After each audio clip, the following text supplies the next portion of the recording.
mga nagawang top earners in the industry, bakit nandito po tayong lahat, bakit buhay na buhay ang pangarap ng mga nandito sa loob ng kwartong to. So hindi ko na patatagalin kasi panigurado mas lalo tayong mabubuhayan lahat. And syempre, alam na natin pag winelcome natin etong taong to, the warmest, ang pinaka-mainit na pag-welcome dito as our way of saying thank you ngayon pa lang sa sobrang ganda ng mangyayari sa atin for 2025. So hindi ko na patatagalin, our very own grand mentor, the top 1 male networker in the world and the awakener, Mentor Joseph Lim!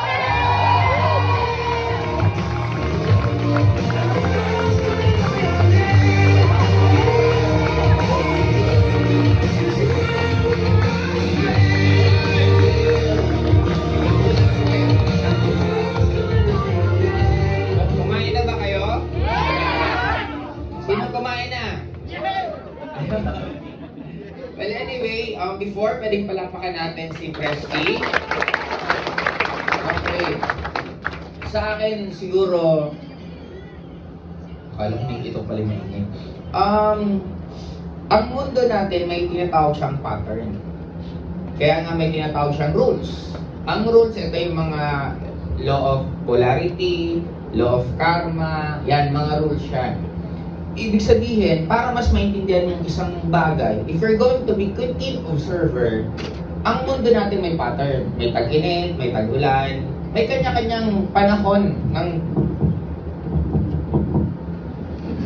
Akala ko malalagay. May kanya-kanyang panahon ang kada... may kanya-kanyang panahon ang kada... Ang tamang senaryo sa buhay natin. Wala naman habang buhay na araw-araw kang malas. May araw na maswerte, may araw na hindi. May araw kang masaya, may araw kang hindi. Now, as time goes by, pinakaputok natin way back 2020 to 2021, yun ang pinaka-sobra to the highest level na sales natin, even sa company itself. First, I think it was 2021, the largest sales natin. Kasi umabot tayo ng almost 4B, isang taon na sales. Wow. Now, ang isang tumataas, expect na bumababa. Ruling yan eh, hindi naman pwede puro taas, bababa siya. Now, ako sa tagal ko na sa industriya ng network marketing for the past 22 years, nakita ko na tong pattern na to.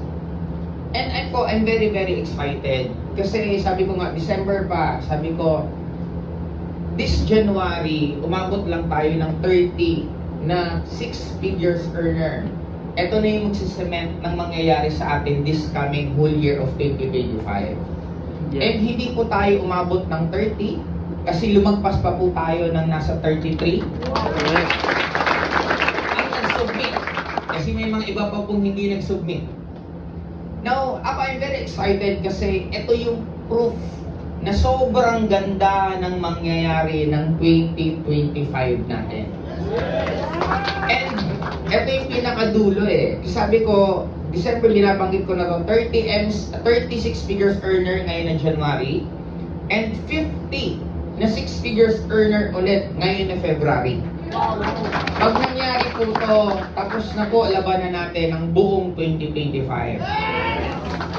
Bakit ko ito nasasabi? Kasi sabi ko nga may pattern. May pattern na nakikita nyo naman, iba yung gaan.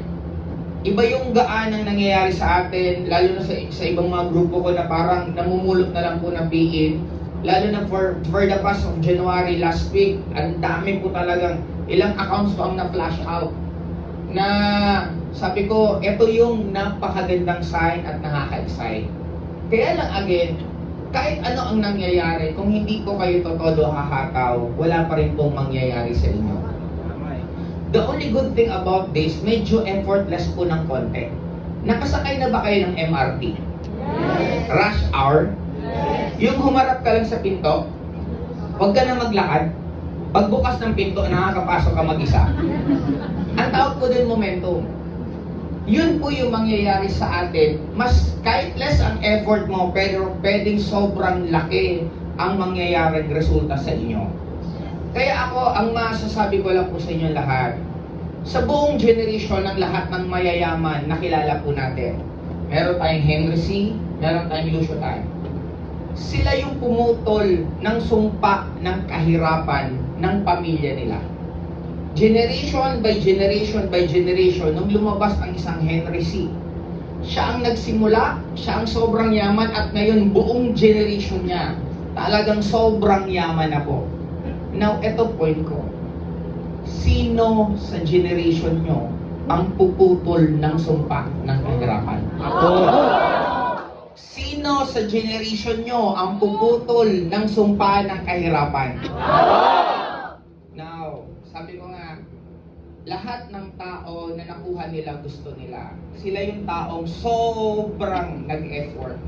Sila yung taong sobrang nagsakripisyo. Parang may isang post si Boss Toyo, di ba may trending na bata na, ano man term nun? Ano yun? Maanang ulam. Sabi naman ni Boss Toyo, hindi rin naman namin kasalanan kung yung magulang mo hindi nagsumikap, kaya nagbebenta ka ngayon dyan. Now, kanya-kanya tayong story sa life. Isa lang ang masusure ko at isa ang ipapangako ko po sa inyong lahat na nandito right now.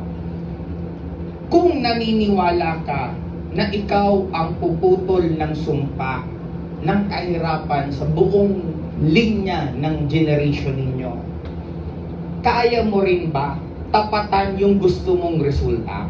Yes. Kasi ibibigay naman lahat ng gusto natin as long as na willing ka na dapat gawin kung anong dapat gawin para ikaw yung pumutol ng sumpa ng kahirapan sa pamilya nyo. Yes. Yung lahat ng naging top earner ng company, sila yung pinakamasipag. Sila pinakahumahataw. Tulog na karamihang distributor, gising pa sila. Kagigising lang ng ibang distributor, gising na sila. Ilang taon ang InGlobal? More than 19 years. Siguro ang na-absentan kong event, 3 ata or 4 major event ng company. Kaya dapat sa inyo, gusto niyo maging top earner? Yes! Dapat lahat ng event umaattend kayo. Event ng company, event ng grupo ninyo, dapat umaattend kayo. Kasi doon makikita ano ang dedication mo. Sa akin, isa lang po ang ipapangako ko po sa inyo lahat. In behalf sa mga kasama ko pong council. Sabi ko nga, nung sinabi ko sa talk ko sa Araneta, gagawa tayo ng isang resulta ng lahat, even kami, hindi pa po namin nararanasan sa buong buhay namin. Okay? Alam namin sa bawat resulta na gusto mo, merong sipag, merong puyat, meron mga dapat kang gawin para magawa yun.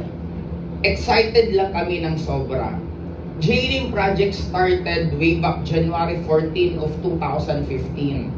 Nag-start kami, nagpa-meeting kami, halos nasa 200 na tao.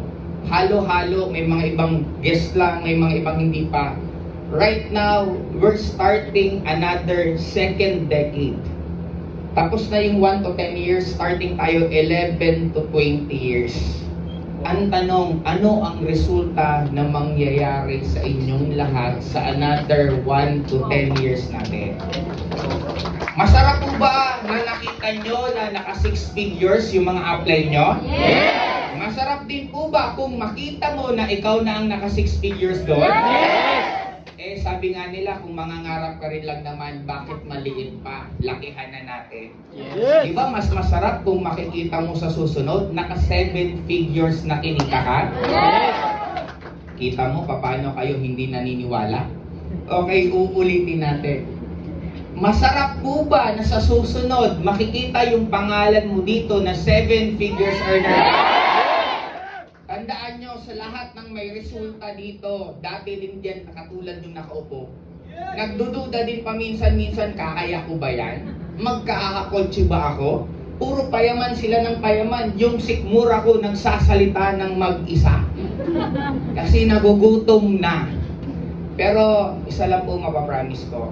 Nagawa po namin payamanin sarili namin.